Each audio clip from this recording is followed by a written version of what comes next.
পিটাইছে কেন জন্য নেব তার বারবার করে আহত করে বারবার করে হাসপাতালে পাঠাও হাসপাতালে কেন দেবে দিয়ে দিবে না দেবে বলে মাদ্রাসা বন্ধ করে দেবো বারবার করে আমাদের আজকে 17 দিন থেকে আন্দোলন করতেছি আমরা।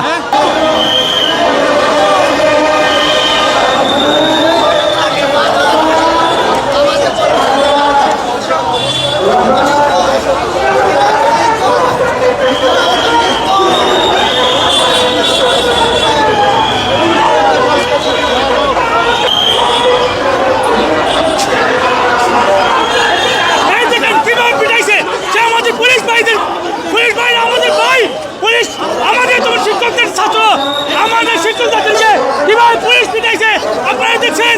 আমরা দেশবাসীর কাছে আমরা তো বেতনের জন্য এসেছি, আমরা তো বেতন এসেছি, আমরা যেন খুশি আমাদের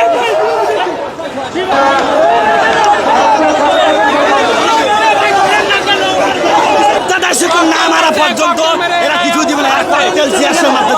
আমরা চাচ্ছি তারা গুলি মারুক, তারা সরকারের কাছে আদেশ নিয়ে এসেছি। হাসপাতালে নিচ্ছেন হ্যাঁ কেন জন্য নেব তার বারবার করে আহত করে বারবার করে হাসপাতালে পাঠাও হাসপাতালে কেন দেবে দিয়ে দিবে না দেবে বলে মাদ্রাসা বন্ধ করে দেবো বারবার করে আমাদের আজকে 17 দিন থেকে আন্দোলন করতেছি আমরা, কিন্তু তার কোনো কেউ দেখা করতেছে না আমাদের সাথে।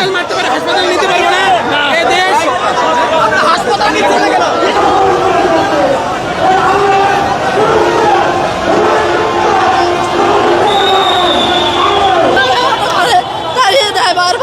আর কতবার আমি আসছি বাউপাল পটুয়াখালী। হ্যাঁ আমি আগে থেকে 16 সাল থেকে আসি, 20 সালে 22 দিন আন্দোলনে ছিলাম। গত বছর আমার ছেলে মেয়ে ইন্টারমিডিয়েট পরীক্ষা টেস্ট পরীক্ষা চলে, তখন আমি এই শাহবাগের রাস্তায় শুয়ে আছি সমস্ত নারী শিক্ষিকাদেরকে নিয়ে এই খোলা আকাশের নিচে অবস্থান করার পরেও আমাদের বেতন ভাতার কোনো ব্যবস্থা করা হয় না। যে দেশে নারীদের মর্যাদা দেওয়া হয় না, যে দেশে কোরআন শিক্ষার আলেম ওলামাদেরকে সম্মান দেওয়া হয় না, সে দেশের দপ্তরে বসে সে দেশের দেশ পরিচালনার কোনো অধিকার আমি মনে করি মাননীয় উপদেষ্টার এখন আর এই দেশে টিকে থাকার কোনো অধিকার নাই।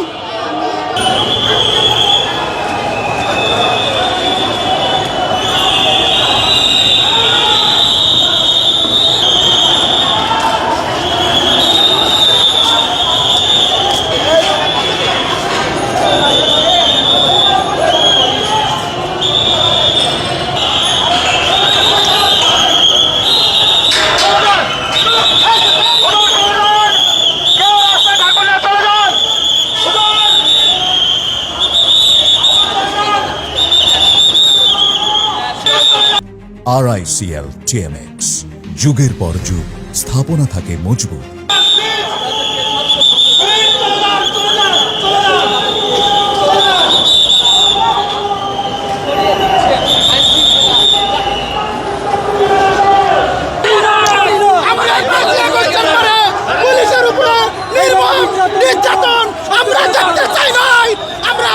আমাদের দাবি আদায়ের জন্য আমরা আছি আমাদের ন্যায্য অধিকার পাওয়ার জন্য।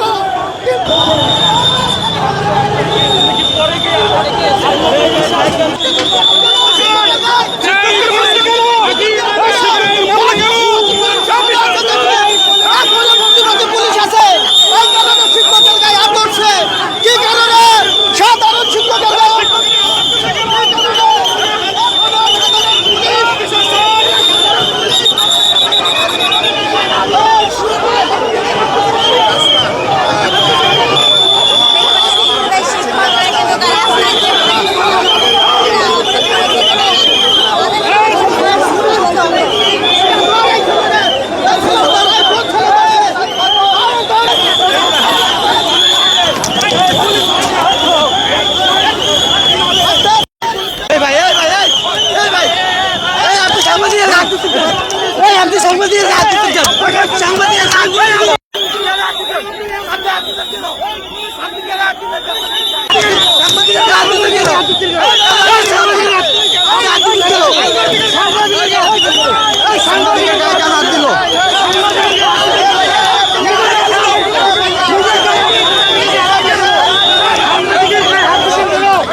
আপনার পরিচয় ইচ্ছাকৃতভাবে হামলা করছেন, সাংবাদিকদের গায়ে ইচ্ছাকৃতভাবে হামলা করছেন পুলিশ।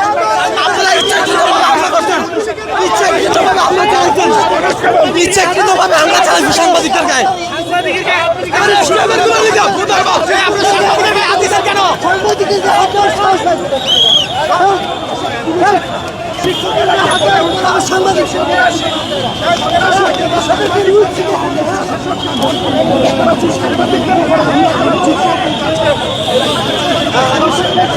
ইতিমধ্যে কিন্তু সাংবাদিকরা